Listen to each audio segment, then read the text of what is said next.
welcome back to my channel. If you're new or simply not yet subscribed, I'm Brittany, and definitely make sure to hit that subscribe button.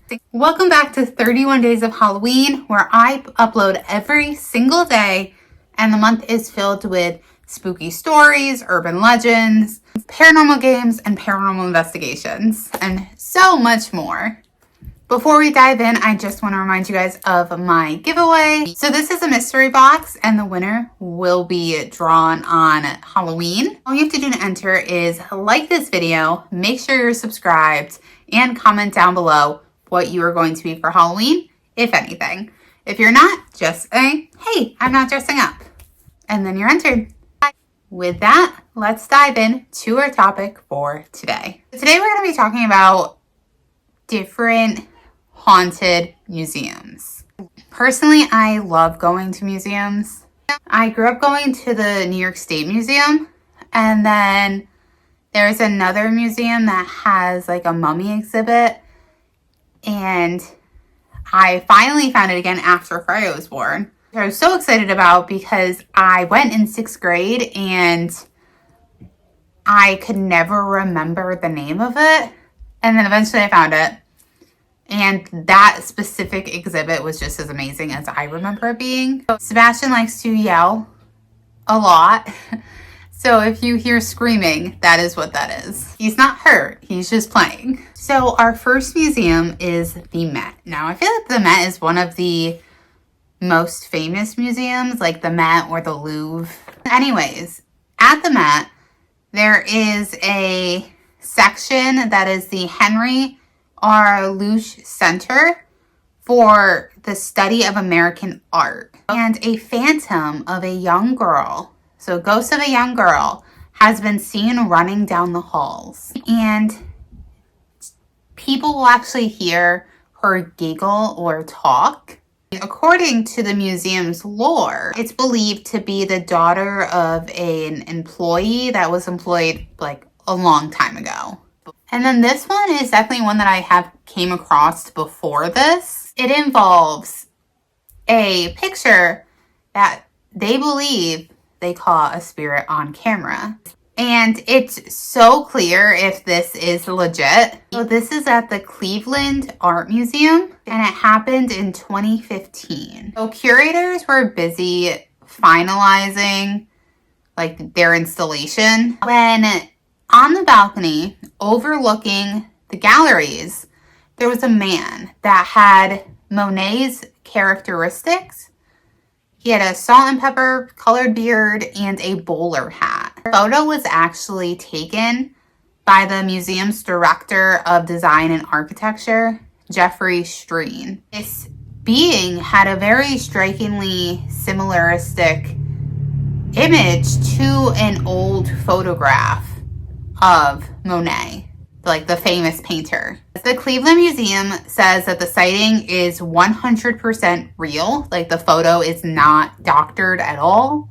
And soon after the story emerged, Caroline Guscott, which was communications director of the museum, said, "What are the chances that someone looks like that and happens to be at the museum the same day we are finishing installation?" So it's either right time, right place, or that this was actually the spirit of Monet. Now, there's another spirit that is believed to haunt the museum, and that includes the former museum director, William Mathewson Milliken. He's usually seen wearing a tweed jacket, and he wanders the older sections of the museum. So at the British Museum, security guards often see spirits. And one encounter that a security guard had found himself just like captivated by this 19th century wooden Congolese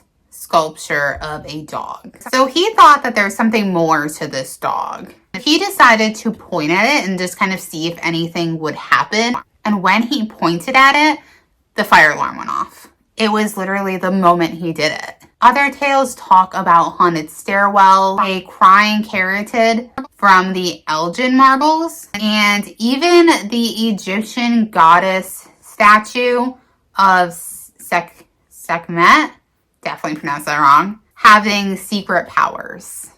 Makes me think of Night at the Museum, where they have the tablet that brings everybody to life. So another museum in Manhattan, the Morris, well, it's kind of a museum. It's not really, it's like so it's a house, but they sometimes host art exhibitions. And this is the Morris Jamel Mansion. And it's an mid-18th century federal style home. So Eliza Jamel, which was Aaron Burr's widow, lived in the home until she died in 1865. At that point, she was one of the richest women in New York City. So she was actually rumored to murder her husband for his money. And that's because their divorce was actually meant to be finalized the day of his death. But because of his death, it wasn't. Her first husband also died of suspicious circumstances. He had actually fallen on a pitchfork in their basement. This is after Eliza's death. She just never left the house.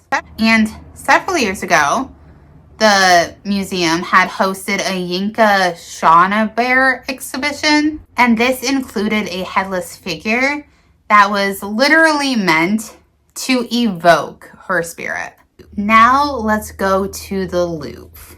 So even before the Louvre was a museum, it was a literal fortress, and it dates back to the 12th century. Its most famous spirit is John E. Ecocher. Really bad at names, but he goes by John the Skinner. And that is because he was a butcher. He actually became a henchman to Queen Catherine de' Medici in the 16th century. And she was just like, oh, you know way too much about our secrets. We have to kill you. Kind of like when someone asks about something and you're like, oh, if I were to tell you, I would have to kill you. She took that literally. So it's said that he returned to haunt the royal family. And he is nicknamed the Red Man of the Tuileries. He can be spotted dressed in red, Red Man. And he moves about the museum and the nearby gardens. Napoleon is actually also said to have seen his doppelganger there in 1815. Doppelgangers are something that do scare me. I do a whole entire video about doppelgangers and doppelganger sightings. So you should definitely check that out. It's quite interesting. I just can't imagine looking in the mirror or, in person, seeing something that looks identical to me. However, it is said that you have like 3 or 4 people that are identical to you or basically identical walking around on Earth at one time, which is a really terrifying yet interesting fact. But doppelgangers are said that if you see them, you're not going to live that long. And he didn't. Then we have the San Francisco Art Institute, and this specifically is according to they're talking about the bell tower. So the bell tower is supposed to be, known for the paranormal. So much that they actually made it so the public can't go in there. The first significant occurrence happened in the 1940s. There's a student that needed to pay for his schooling, so he got a job there as a night watchman. And because he was, he was a student, he was trying to save money, he was trying to pay for school, he also lived in the tower. One night, he thought that he had heard somebody running up the stairs. He was scared, obviously, because, nobody was supposed to be there. And he was prepared to, hit the intruder. But when the door swung open, there was no one. But even though he didn't see anybody, he still heard footsteps in the room. After this, there were plenty of other reports that came in about paranormal occurrences. And then it just kind of stopped. However, in the 1960s, schools started renovations on the tower. And, it is said that when things are changing, even sometimes if they're changing for the better, it does disturb, it makes spirits restless. So this had caused, disembodied screams to happen.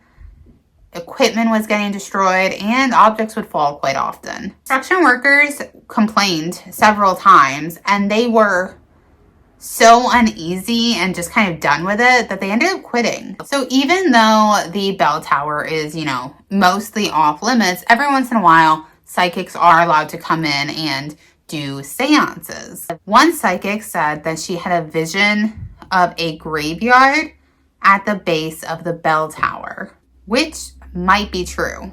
Because according to research, there was a graveyard that was built over during the 1906 earthquake, or after the 1906 earthquake, which, I don't know, there's something... I have always been the type of person that preferred a burial over cremation.